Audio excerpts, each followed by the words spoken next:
ওইদিকে ওই দিকটা ক্লিয়ার করে লাস্ট একটা ভাই ওইদিকে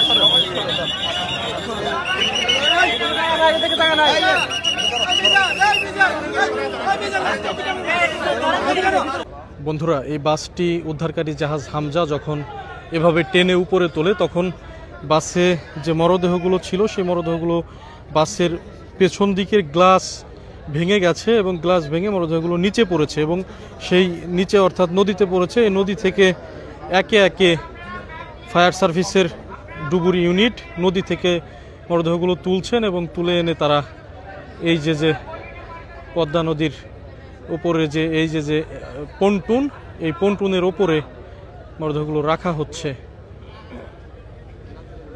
একটি হৃদয় বিদারক ঘটনা ঘটেছে দৌলতদিয়া পাটুরিয়া নৌ রুটে। আজকে ঈদ শেষে মানুষ কর্মস্থলে ফিরছিলেন এই সৌহার্দ্য পরিবহনে করে।